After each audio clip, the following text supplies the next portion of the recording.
Assalamualaikum warahmatullahi wabarakatuh. Perkenalkan, nama saya Diani Syanaima dari Prodi Informatika semester 3. Jadi di sini saya akan mempresentasikan hasil laporan dari kelompok saya yang berjudul Implementasi Abstrak Data Type ADTQ dalam bahasa C++ pada sistem antrian puskesmas, yang disusun oleh satu Diani Syanaima, 2 Nurul Faiz, dan yang ketiga ada Aklilul Mubarak.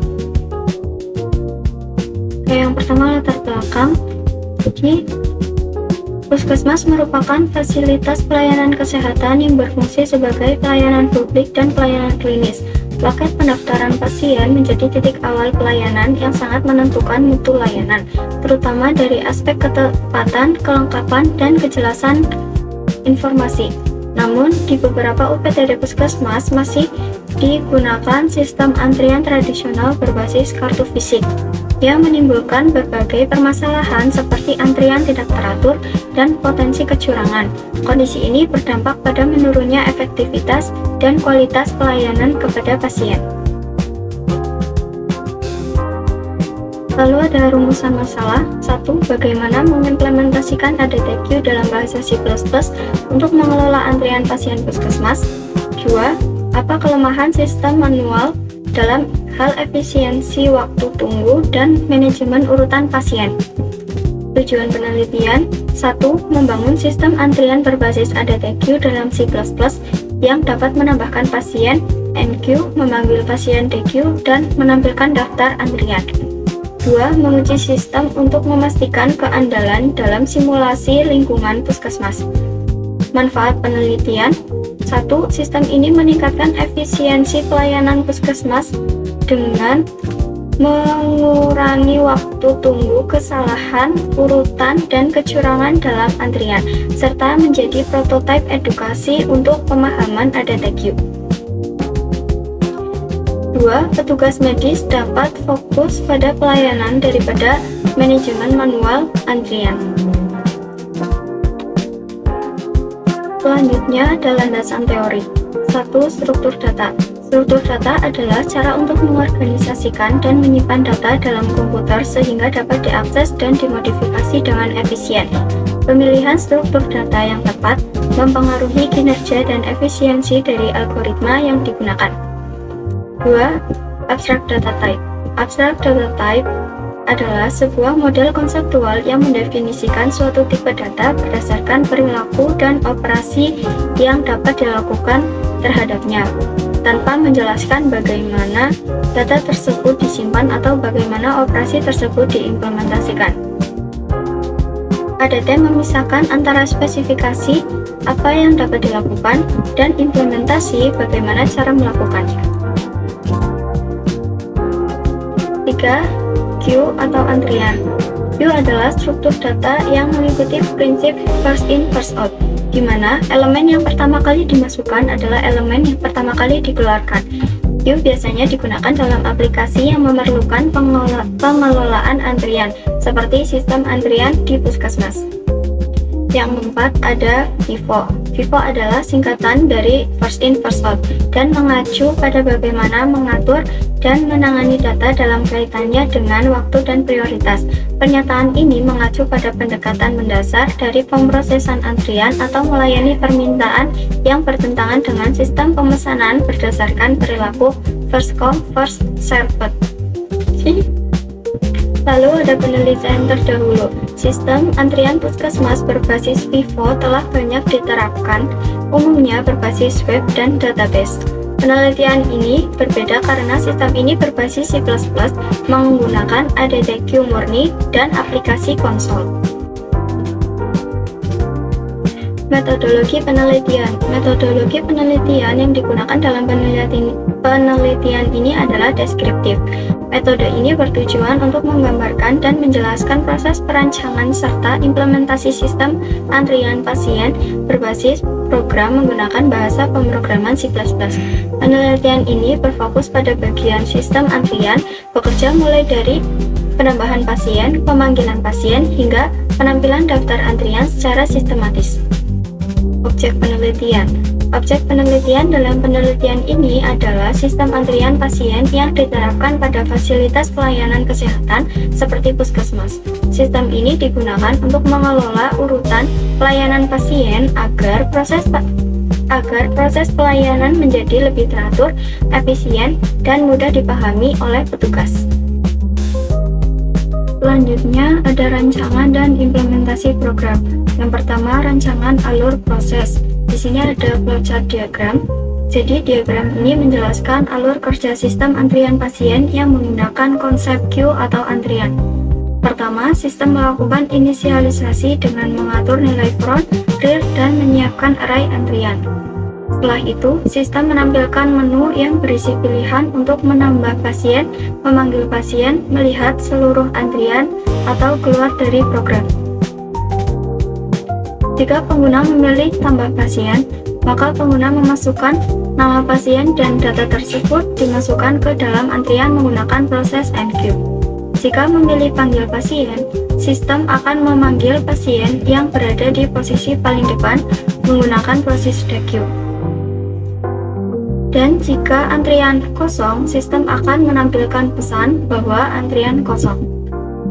Selanjutnya, jika pengguna memilih melihat semua, sistem akan menampilkan seluruh data pasien yang ada di antrian secara berurutan.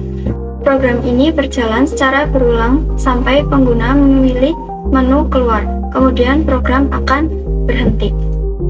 Yang kedua, ada desain dan struktur ADT queue. Di sini ada kode antrian array dengan ukuran maksimum 100 untuk menyimpan nama pasien. Front menunjukkan indeks elemen terdepan dalam antrian, rear menunjukkan indeks elemen terakhir yang ditambahkan ke antrian. Yang ketiga, implementasi fungsi kode C++. Kode ini merupakan implementasi dari sistem antrian queue pada program C++ yang digunakan untuk mengelola antrian pasien. Yang pertama ada fungsi enqueue. Jadi fungsi enqueue digunakan untuk menambahkan pasien ke dalam antrian. Yaitu ada rear ++ itu penunjuk belakang antrian bertambah 1. Antrian rear sama dengan nama itu menunjukkan nama pasien disimpan di posisi paling belakang. Lalu ada menampilkan pesan bahwa pasien berhasil ditambahkan. Yang kedua ada fungsi dequeue. Fungsi dequeue digunakan untuk memanggil atau mengeluarkan pasien dari antrian. Kondisi front, rear digunakan untuk mengecek apakah antrian kosong. Jika kosong, maka sistem akan menampilkan pesan antrian kosong. Jika tidak, maka sistem menampilkan nama pasien yang dipanggil. Front ++ itu menunjukkan penunjuk depan berpindah ke pasien berikutnya. Lalu ada fungsi display. Fungsi display digunakan untuk menampilkan seluruh daftar pasien dalam antrian. Jika antrian kosong, maka sistem akan menampilkan pesan antrian kosong. Jika tidak, maka akan menampilkan judul daftar antrian. Perulangan dari front sampai rear, nomor antrian ditampilkan menggunakan I min front plus 1. Jadi kita langsung saja ke sistemnya. Jadi output yang ditampilkan merupakan hasil eksekusi program sistem antrian pasien yang menerapkan konsep queue. Di program ini menyediakan 4 menu. Yang pertama ada tambah pasien, yang kedua panggil pasien, ketiga lihat semua antrian, dan yang keempat itu keluar. Lalu kita ke proses menambahkan pasien. Jadi kita ketik pilih 1,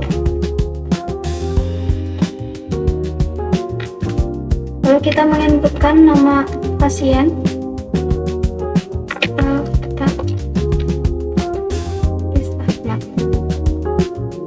enter. Nah, di sini akan muncul pesan pasien ditambahkan. Lalu kita ulang saja seperti tadi. pilih satu nama pasien.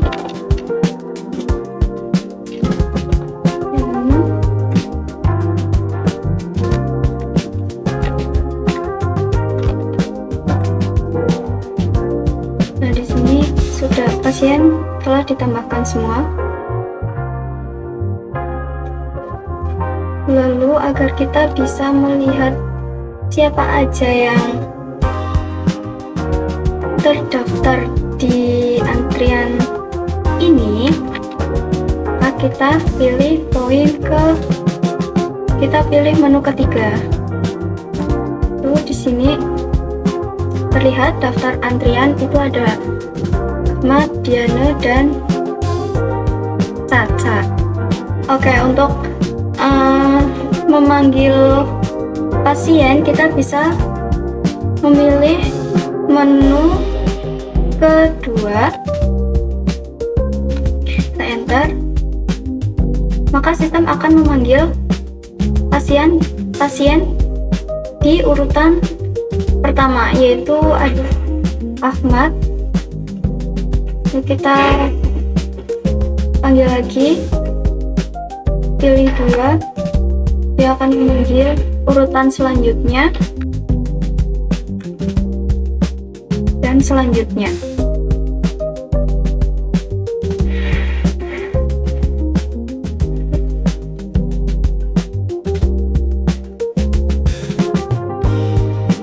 Kita bisa melihat lagi apakah masih ada atau tidak pasien dalam antrian tersebut.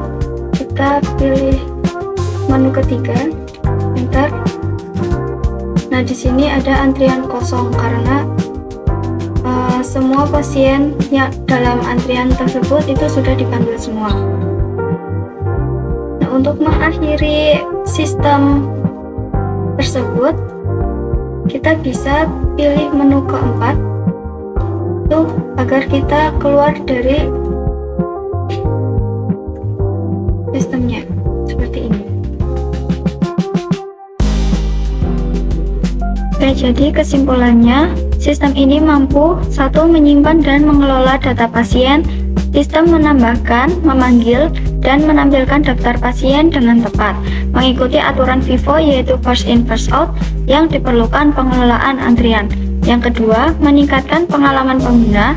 Dengan antarmuka berbasis teks yang jelas, sistem memungkinkan pengguna untuk berinteraksi dengan mudah, sehingga meminimalkan kesalahan dalam pengelolaan antrian. Yang ketiga, mengurangi waktu tunggu pasien.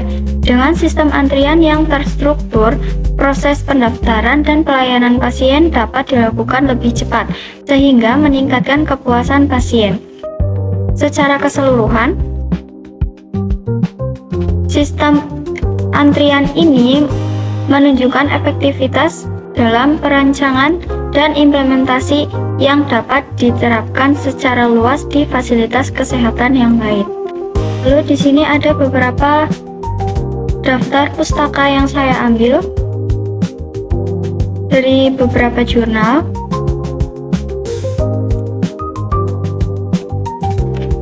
Dan itu saja yang dapat saya sampaikan, kurang lebihnya mohon maaf. Wassalamualaikum warahmatullahi wabarakatuh.